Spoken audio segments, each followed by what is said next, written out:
Welcome students to the next lesson in attitude change. Today we will be talking about self-perception and psychological reactance theories. So as I said, we will primarily be focusing upon self-perception and psychological reactance. So in continuation of our discussions, people can be persuaded to change their attitudes as well as their behavior can be changed either because they think systematically about a compelling message or because they are influenced by more peripheral cues as well. But we also notice that some people sometimes are tough to yield to the efforts to change their attitudes. It is not easy to bring about a change in their attitudes. Factors may be many and beyond the scope of few theoretical perspectives which we have already discussed. So then it is more appropriate to say that several factors together enhance our ability to resist even highly skilled efforts at persuasion. So in this lesson that we are going to talk about today, that we are going to discuss today, we will look into two theories which explain attitude change and resistance to change from two different theoretical perspectives. We will discuss the theories of self-perception first and then reactance that we are going to discuss today. We will start with self-perception. In our everyday life, every person, all people observe other people's actions and behaviors and we tend to make inferences from whatever we observe about their attitudes based upon whatever we observe. When people see how another person acts in a particular situation, they often attribute the behavior to the person's traits and attitudes. Interestingly, sometimes people also observe their own behavior and make similar inferences about their own attitudes based on their behavior. So according to this self-perception theory, when people are unsure of their own attitudes, one way to infer them is by looking at their behaviors. Darrell Bem proposed self-perception theory in 1967, wherein he argued that people sometimes analyze their own behavior in the same fashion as they would analyze somebody else's behavior. For a long time, cognitive dissonance theory remained as a theoretical interpretation for research on attitude change and behavior. Bem in 1967 argued that often we do not really know what our attitudes are and we infer them both from our behavior as well as the contexts in which the behavior occurs. When you choose certain fruit, for example, you are put before you a bowl of fruits, assorted fruits, several fruits, and then in front of you the bowl is kept and you have to pick up from them and eat. When someone is asked the feeling about picking up one particular fruit and eat, the thoughts may be in the lines such as, I have chosen this fruit and not because anyone else has forced me to choose, I have chosen it. Hence, I must really like it. Because I have chosen it, I really like it. And why did I choose it? Because of my wish to eat it. So this will be followed by a response that you like that fruit. Once that thought occurs, you will say that you like that fruit. So Bem proposed something that was very much opposite to how people's attitudes and behavioral patterns were thought of till then. Most people would agree, for example, that a person who perceives himself or herself as interested in long trips of trekking, he may do it because he is interested in it. It may be a result of his interest in trekking.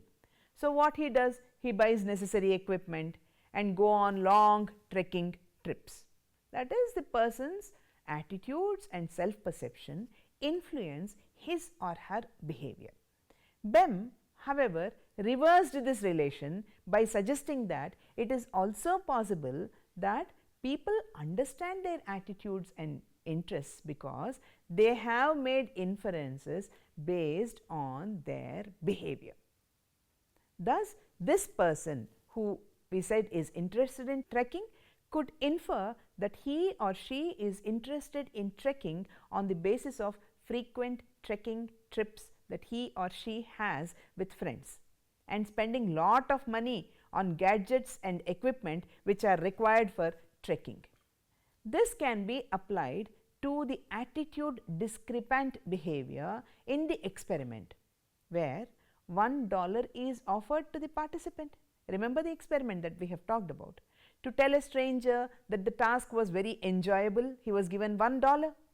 When the participant reports that the task was enjoyable, he tells himself that if the task was not really enjoyable, I would not have lied when paid only $1.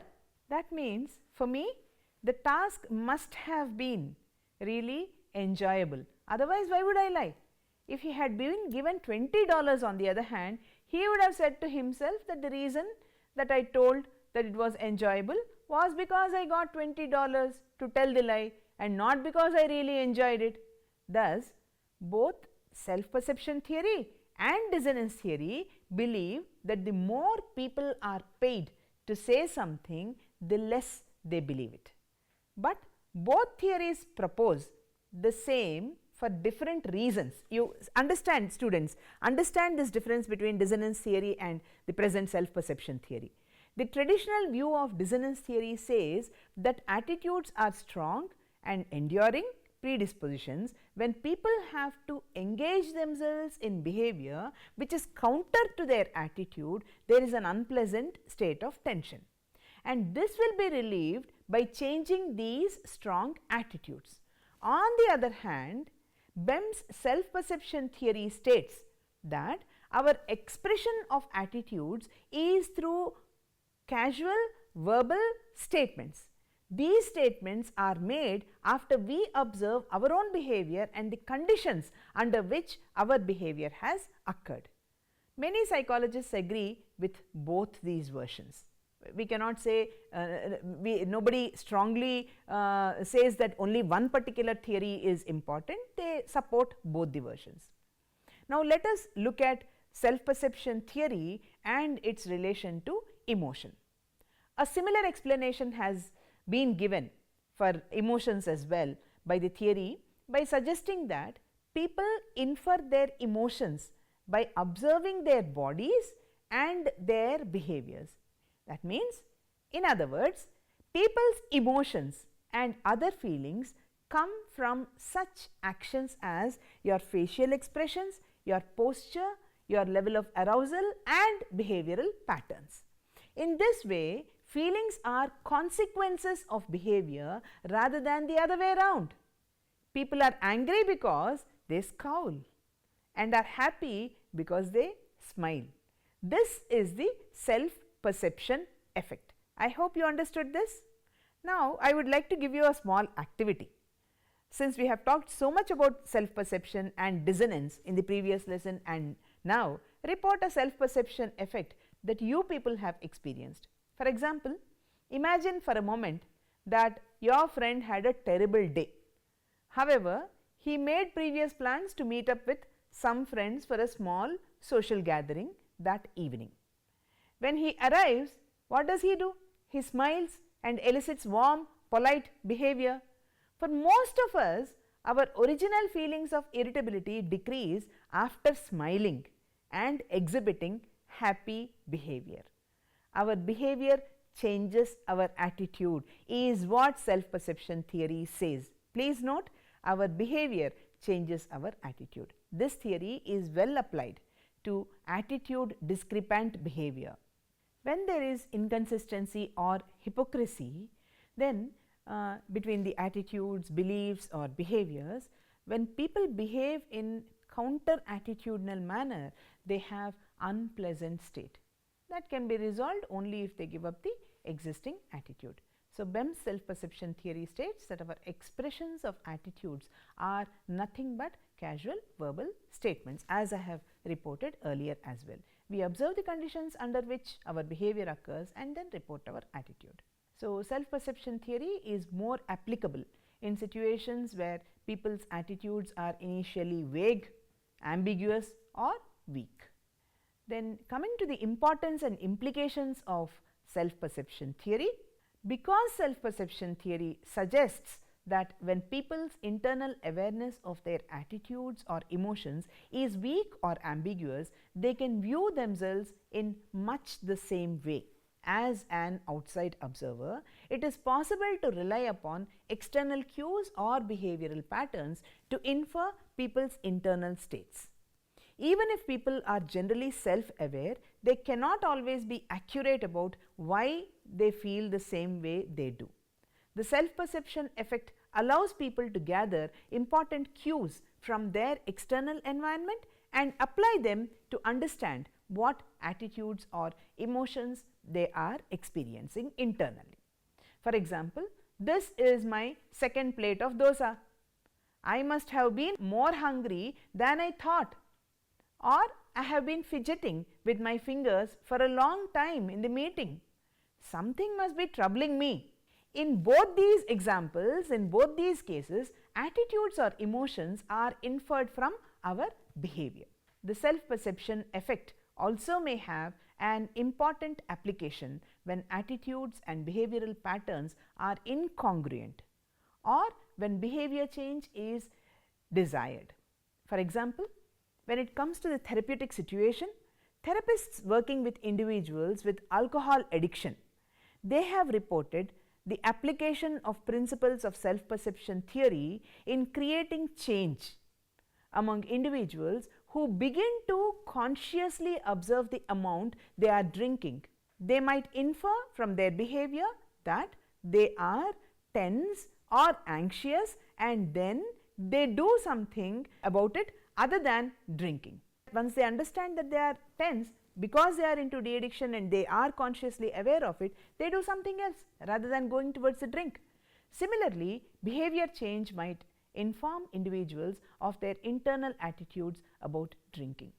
For example, the behavior of telling others, "I am going to cut down on my drinking," may allow individuals to infer the attitude or internal awareness that their drinking has created problems for themselves or others. This brings us now to the next theory for today's lesson, reactance theory. Research in social influence demonstrates that individuals often move in the direction demanded by a leader, obedience, or modeled by a majority, conformity. In social psychology, you have been doing these concepts. And cognitive dissonance theory suggests that individuals will depreciate the items and activities that are denied to them.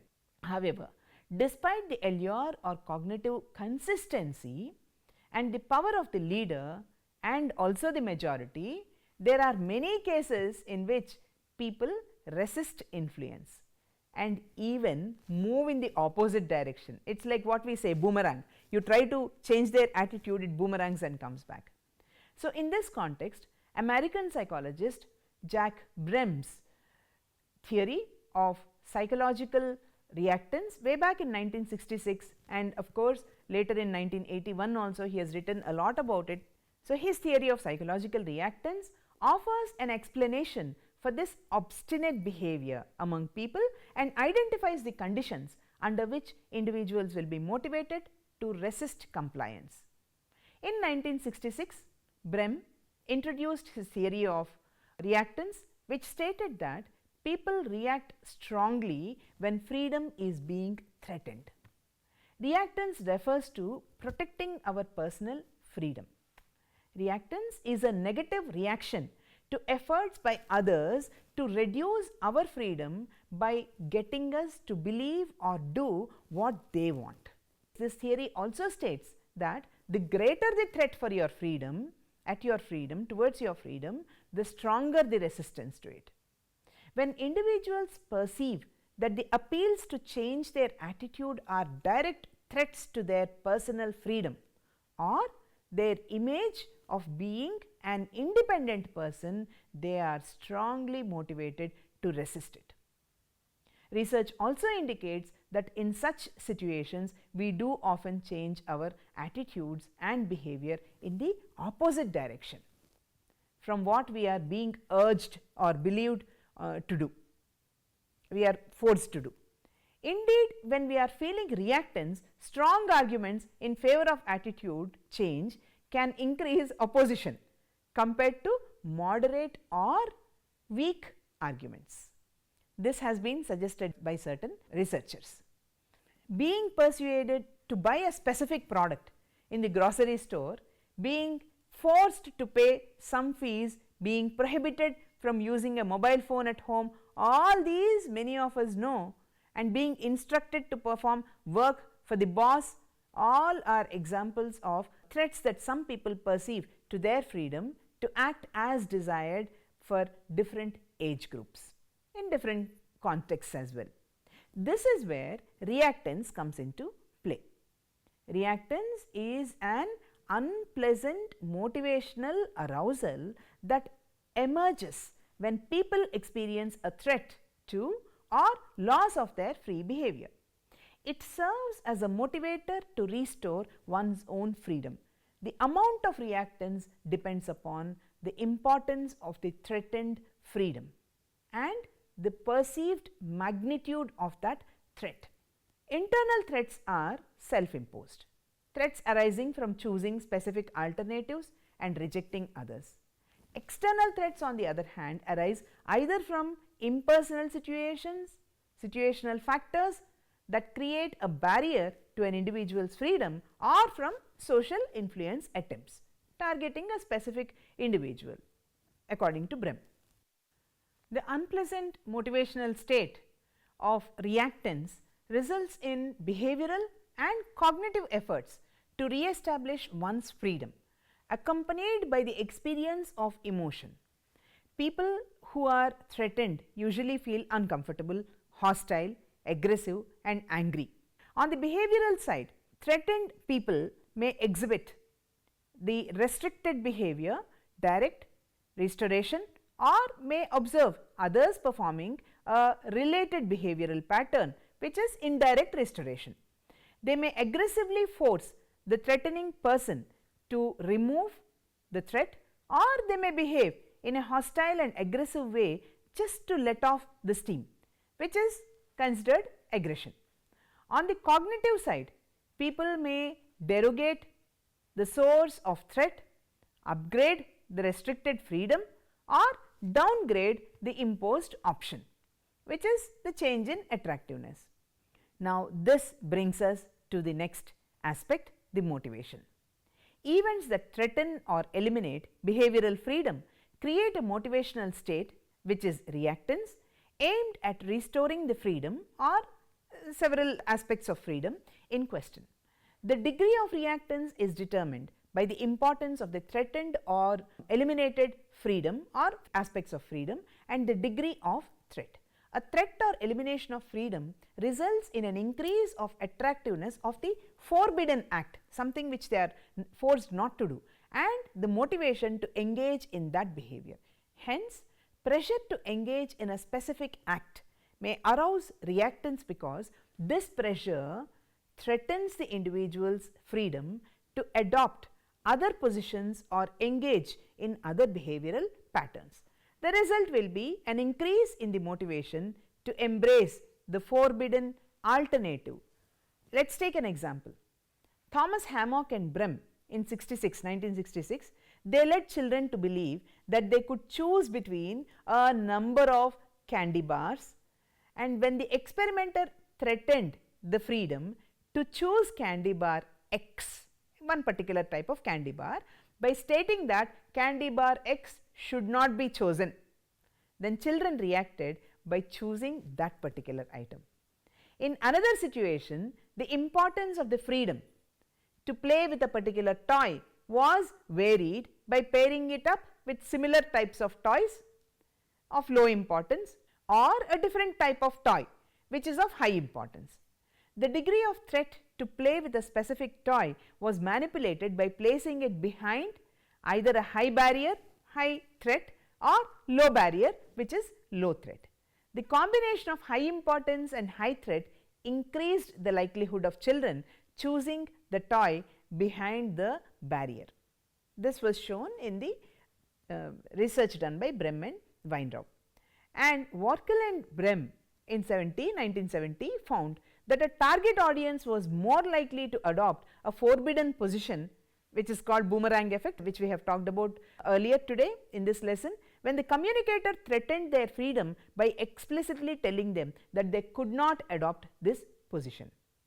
So finally, let us talk about the differences between dissonance theory and reactance theory. Research on cognitive dissonance demonstrated that after choosing between two relatively attractive items, individuals enhanced the attractiveness of the chosen item and depreciated the rejected item. However, closer inspection of the behavioral patterns in this free choice paradigm reveals that prior to the decision, individuals often pay closer attention to the item they eventually reject, and immediately after the choice, the rejected alternative increases in its attractiveness and the chosen alternative's attractiveness decreases, which means there is a regret. These effects have been explained by suggesting that choosing an alternative eliminates the freedom of the individual to have the rejected alternative, thereby creating reactance. Here comes the reactance. Looking at another context, research has demonstrated that an item, a commodity or an individual becomes more attractive when it becomes more scarce, when it is not available much, he or she is not available much, is distant or difficult to obtain. From reactance theory point of view, each of these conditions can be viewed as threatening to the individual's freedom to possess them, that item, that situation, that context, and as arousing a state of reactance. Other research has shown that an individual's freedom may be threatened when he or she observes the freedom of a closely related group member being threatened. This is called implied threat, and freedom may be restored, which is called implied restoration, when the individual observes a group member regaining his or her freedom, according to researchers. So today, students, we have talked about two particular major observations and theories related to these observations. One is self-exploration and second is reactance. Both have been explaining the attitude change from their respective points of view, and none of these points of view, in fact, we can say is foolproof. Not every point of view is 100% acceptable or accepted by the larger fraternity in psychology, nor is everything rejected. Each theory is valued for its particular advantages and yes, criticized for its particular disadvantages. So we will meet next class again with yet another lesson related to attitude change. Good day.